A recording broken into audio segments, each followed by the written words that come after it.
So, good afternoon, everyone. Today we have to record for the contents IPv6 header format. Then we will go for congestion control mechanisms, the techniques which we use in computer networking for controlling the congestion, and the parameters which we have to consider while designing the architecture. Then the traffic shaping. There are two methods, leaky bucket and the token bucket algorithm, that we are going to learn. Okay.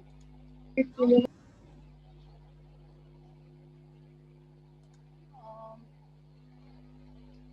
if you will face any audio voice problem, then let me know. I'm keeping chat box off. Okay, so I'm not able to check out the messages. So someone please keep your audio on and let me know if you face any problem. Fine.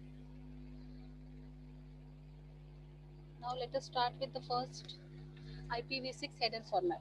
We have already seen the header format for IPv4, right? Internet protocol. We have two versions available. One is fourth version and advanced version, that is the sixth version, right?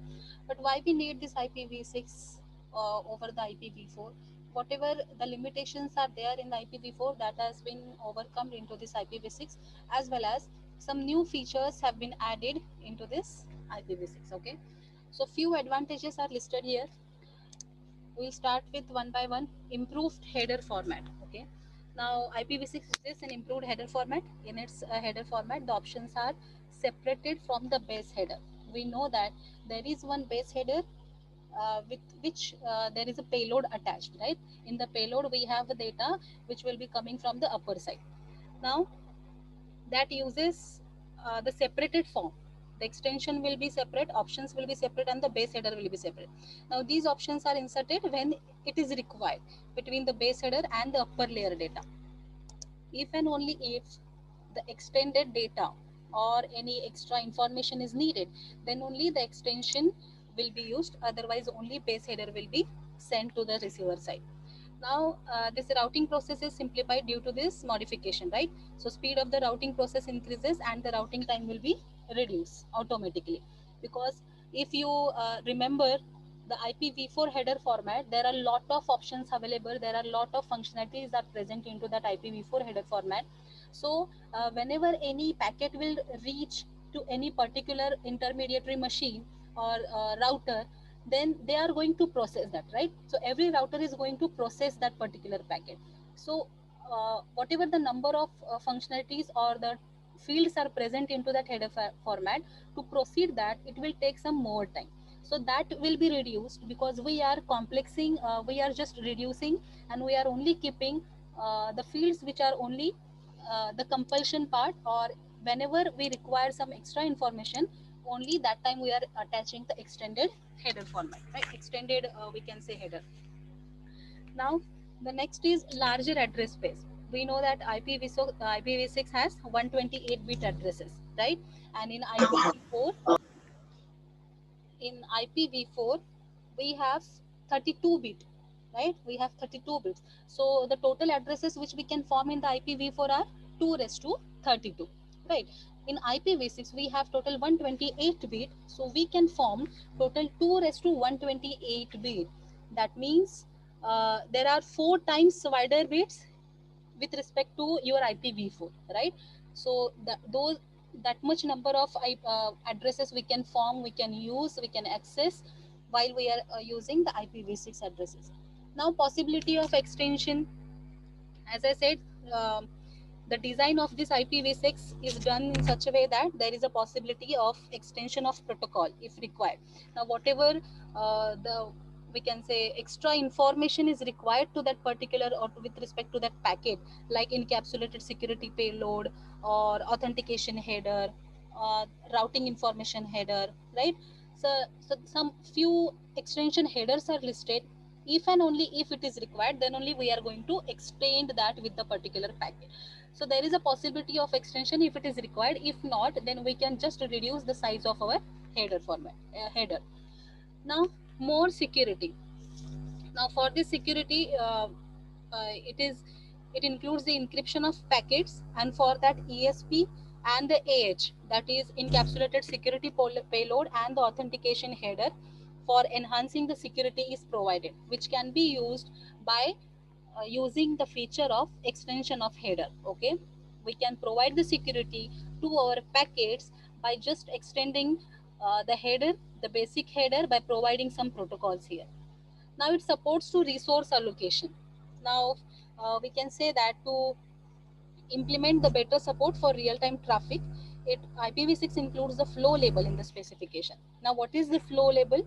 With flow label mechanism, routers can recognize to which end-to-end flow the given packet belongs to, right? And accordingly, according to the label, according to the flow which has been mentioned, by using the same path only, routers can transmit the particular packet from source to the destination. So that is the flow label feature which is added into this IPv6 header format, and which supports to the resource allocation. Okay. Now plug and play. Now what is plug and play feature? This includes, that is IPv6 includes plug and play in the standard specification. That means what? If therefore it will be easier for new users, whoever the new users are there for the connection, internet connection, to connect their machines to the network, it will be done automatically. So there is no any requirement to go to the administrator and to allocate the addressing uh, to go to the Rashmi Kushnaya, my PV. Shweta, can you please mute your audio?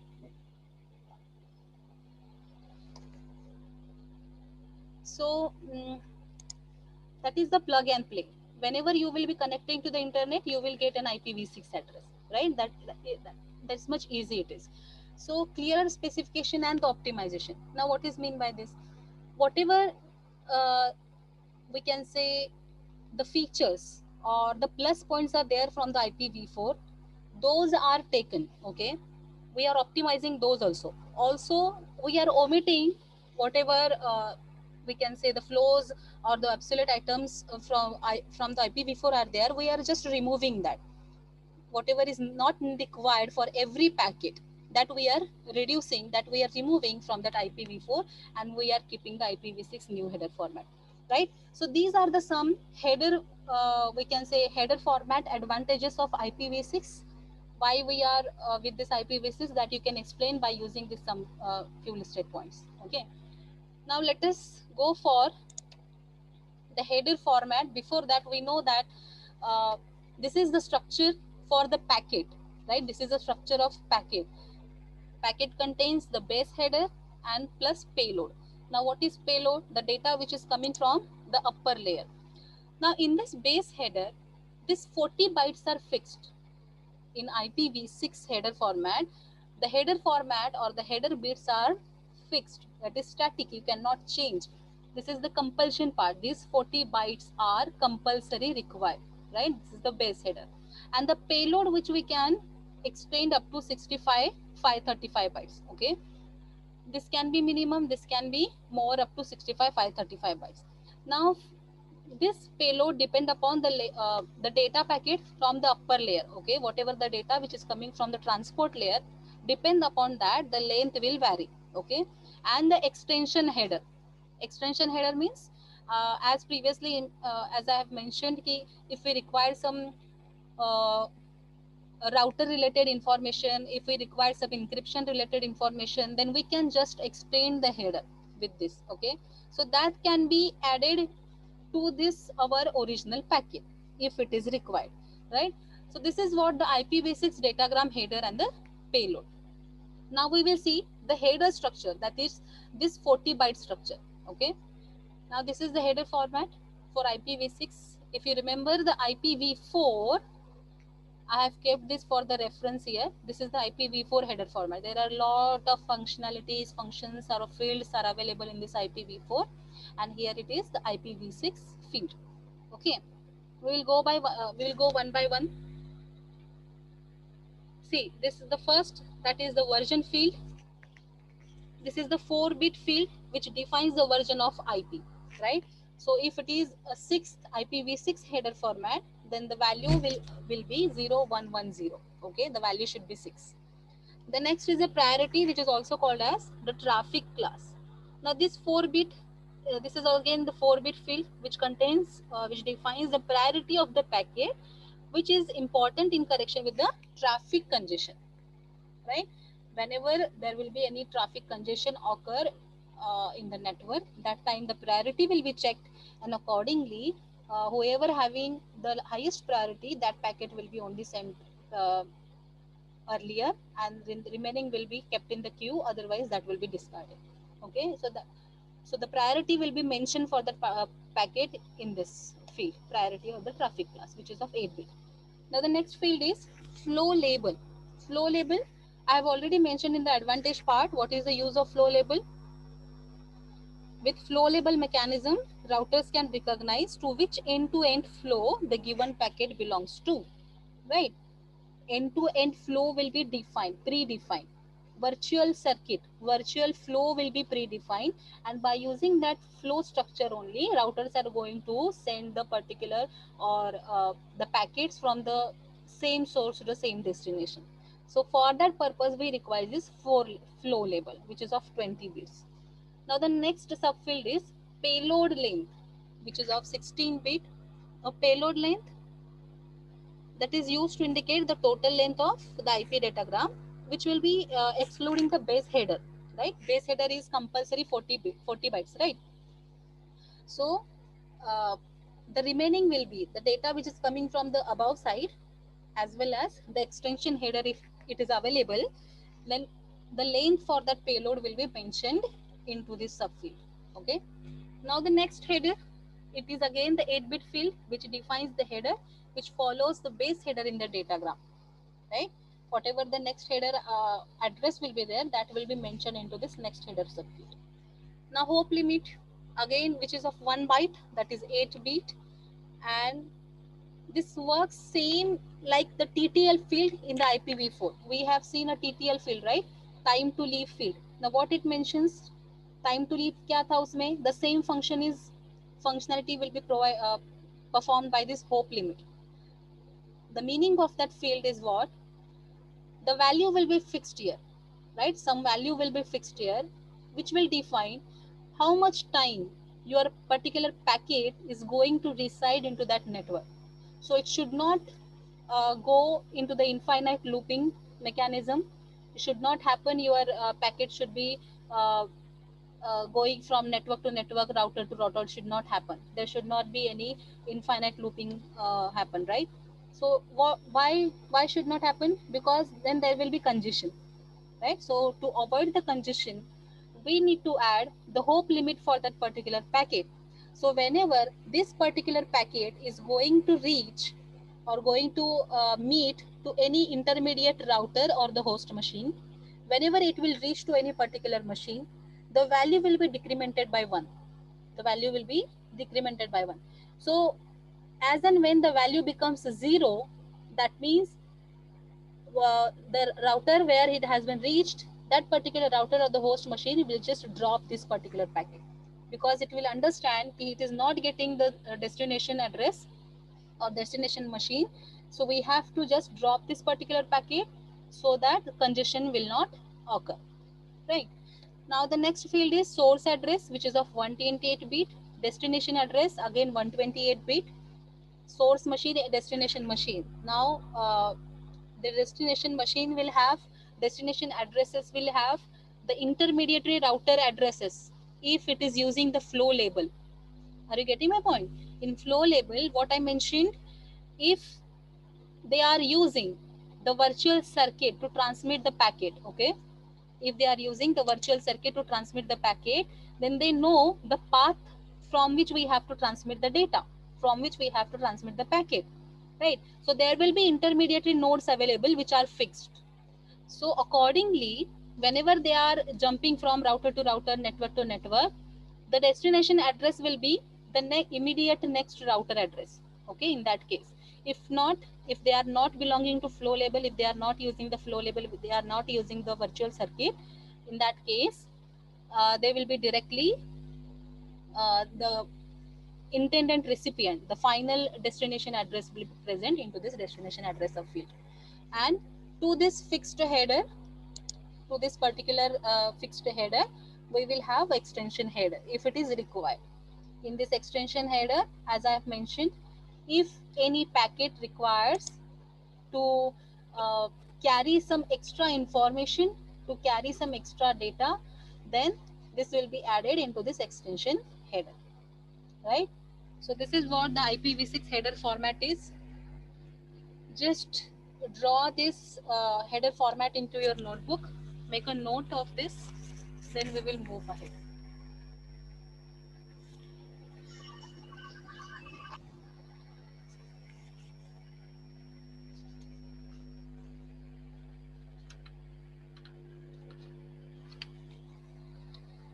Draw the header format in your notebook.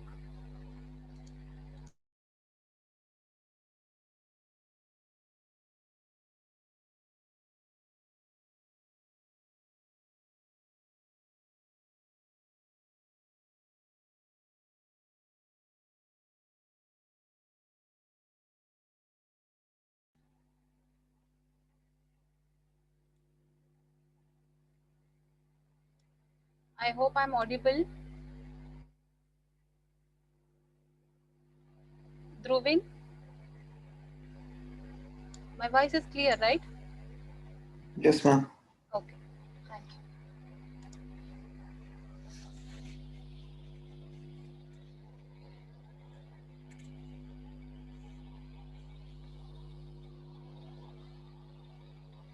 Now, the next point is, this is the IPv4 header format. For reference, I have just pasted here. So we have seen this in the last session. The next point is congestion control techniques. Okay, see, the very important we can say issue in a packet switching network is the congestion.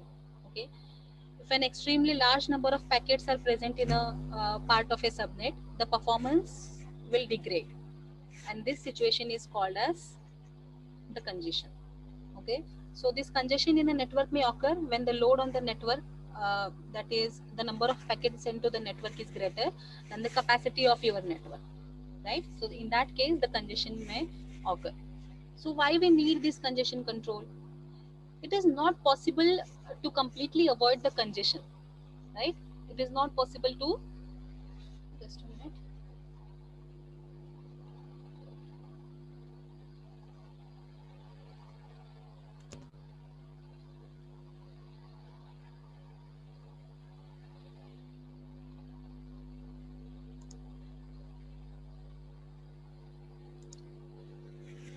Yes, I was saying why we need the congestion control, right?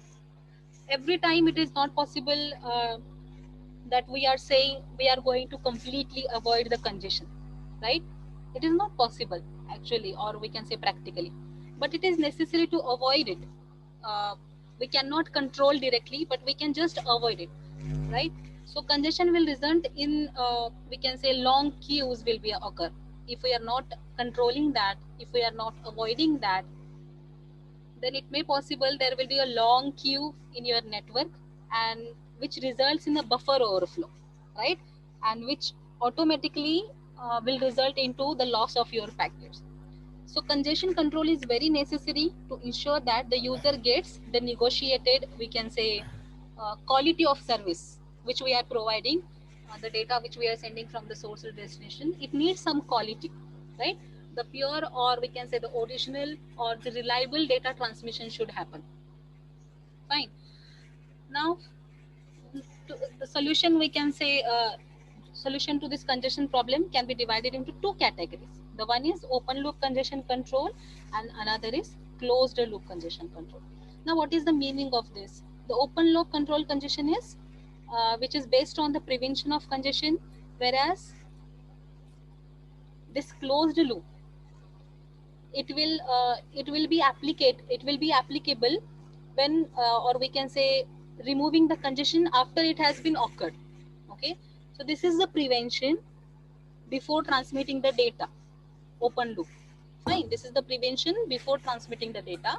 And the closed loop means we are removing this congestion after it has occurred, right?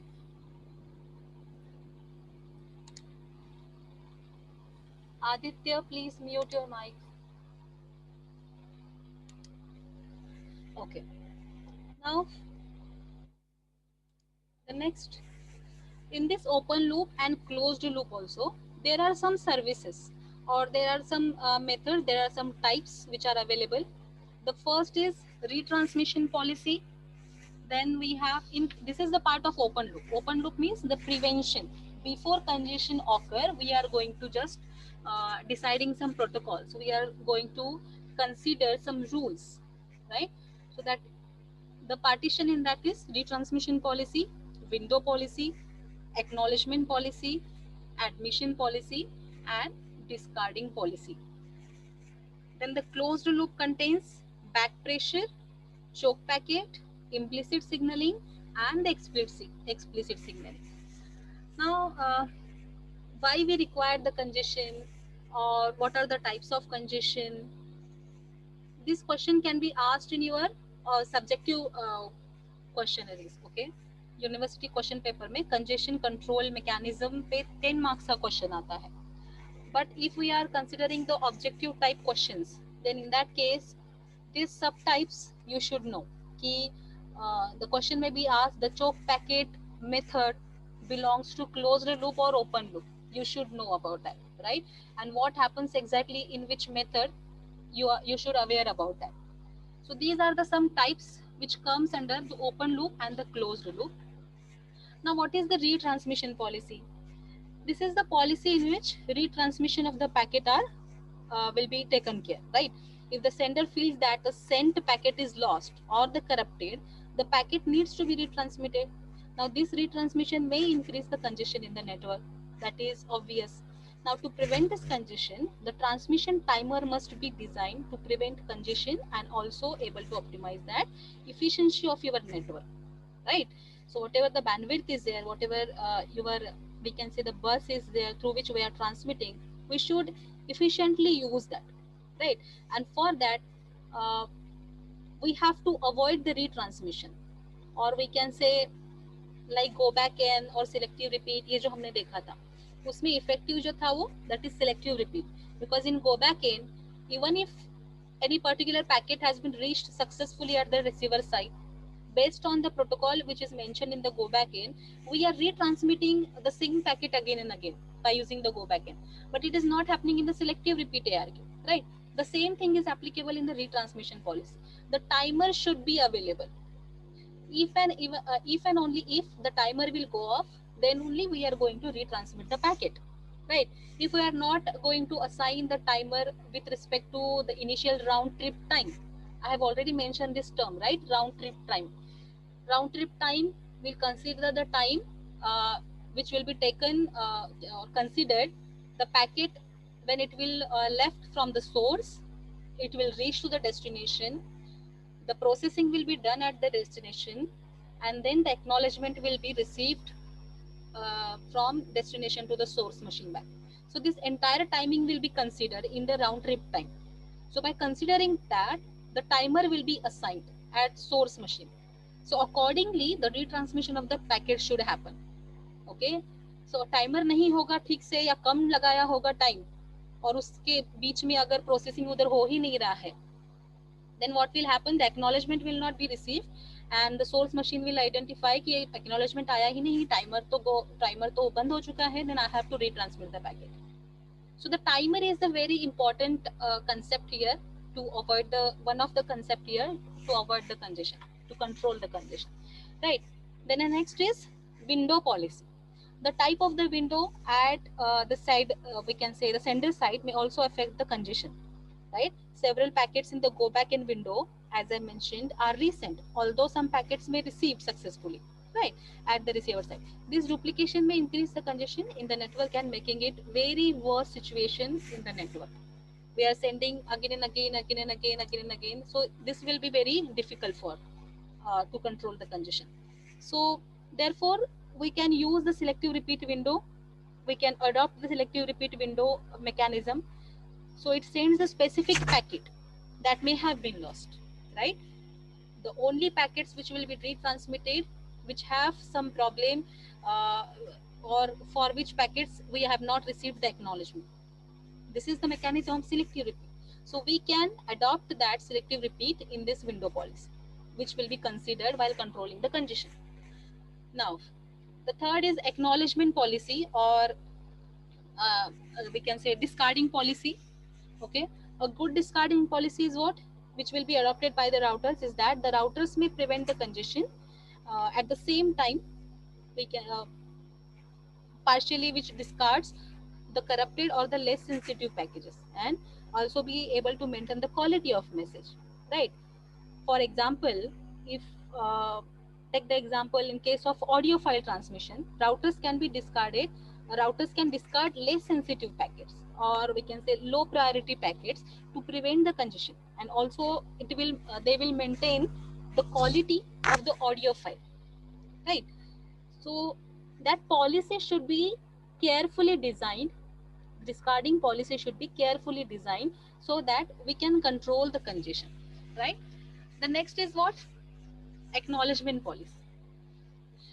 Uh, since this acknowledgement is also the part of loading the network, the acknowledgement policy is imposed by the receiver may also affect the congestion. So several approaches can be used to prevent congestion related to your acknowledgement.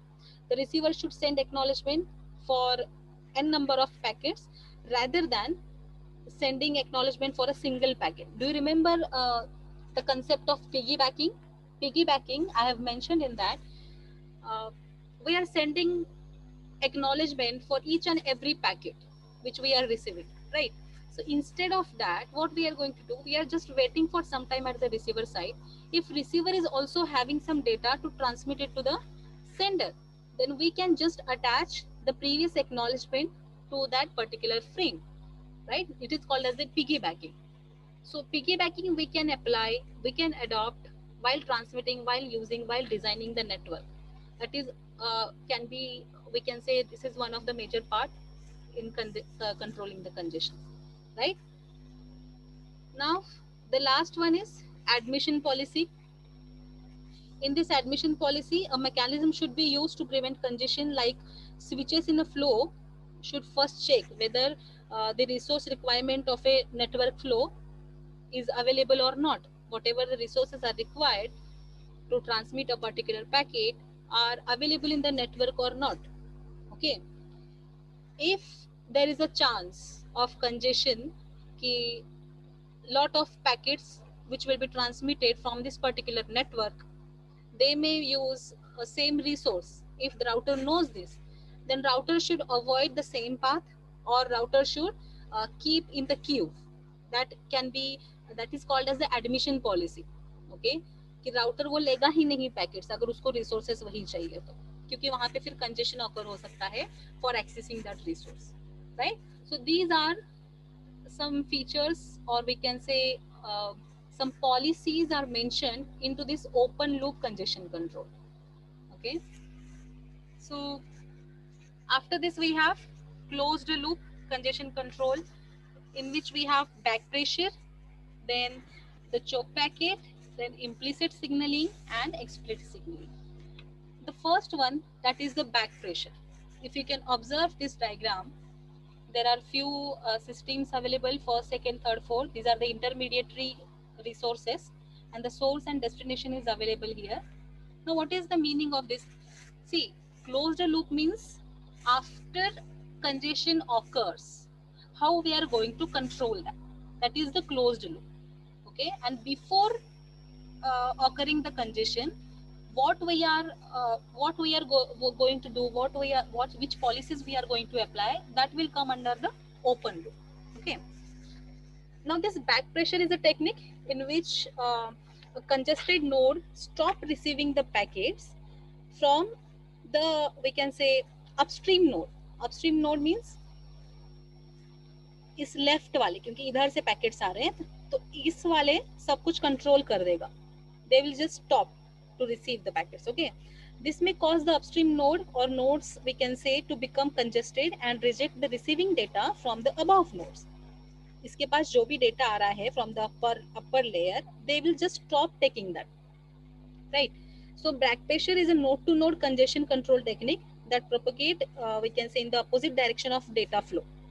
So this technique can be applied only to virtual circuit where each node has information of its above upstream node, if we are going to use the flow label, where we are preparing the virtual circuit to transmit any particular packet from source to destination, and we know the route, in that case we can use this back pressure. If you can see this diagram, in this the third node is congested, right? This third node is congested and it stops receiving the packets. As a result, the second may be congested due to slowing down of the output data flow, right? Maybe it is possible इसकी capacity ज़्यादा है, it can receive, but output line इसकी क्या हो चुकी है, slow, because third has given some feedback कि इसका पूरा complete हो चुका है buffer, it cannot receive more data, right? So it will slow down, the output line of the second will slow down and it will just stop to receive the packet. And similarly, the first node may get congested and it informs the sources to slow down. This is what the back pressure is, right? Now, the second is what? The choke packet. Now, in this choke packet technique, which will be applicable to both virtual network as well as the datagram subnet. Virtual network मतलब जिसमें हम route virtually decide कर रहे हैं कि कहाँ इसी route से fixed जाएगा. लेकिन datagram मतलब each and every individual packet will travel individually. Okay. So in this packet, whatever the packet will be sent by a node to the source, we can say to the source to inform about the congestion. So each router monitors its resources and the utilization of each of its output lines. Are you getting? हर एक router को पता होगा कि उसके or we can say whatever the source will be there, they will be informed about the congestion in this choke packet technique. So each router will monitor its resources and whatever the utilization of that resources is there about the output line and everything. So whenever the resource utilization exceeds the threshold, whatever the threshold value will be there, if it will exceed, which is set by the administrator, okay, the router directly sends a choke packet. Now to whom it will send this choke packet to? It will be sent to the source, giving it a feedback to reduce the traffic. Fine. So the intermediate nodes through which the packets have traveled are not warned about the congestion. This is the major feature of this choke packet. Intermediate router को कुछ नहीं पता.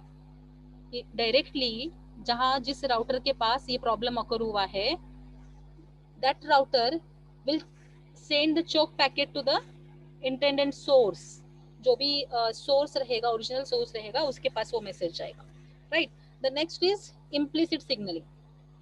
Now in this implicit signaling, there is no any communication between the congested node and the source. Only the source guesses that there is a congestion in a network. For example, when sender sends several packets and there is no acknowledgement for a while, one assumption is that there is a congestion. Okay, this is called as the implicit signaling. And what is explicit signaling? In this explicit signaling, if a node experiences congestion, it can explicitly send a packet to the source or the destination to inform about the congestion. Clear? This is the explicit signaling. Simply, whoever the node is experiencing the congestion, they can explicitly send a packet to the source or the destination to inform about the congestion. That is the explicit signaling, right? And implicit में क्या था? Source is only guessing the congestion might be happening into the network and they will just slow down. और वो किस तरीके से guess करेंगे? अगर टाइमर के बिफोर एक्नॉलेजमेंट नहीं आया या बहुत देर से जो भेजे गए 3-4 पैकेट्स थे उसका एक्नॉलेजमेंट नहीं आया, depend upon that source will guess and it will just slow down the process of transmitting the data. Fine. So this is what all about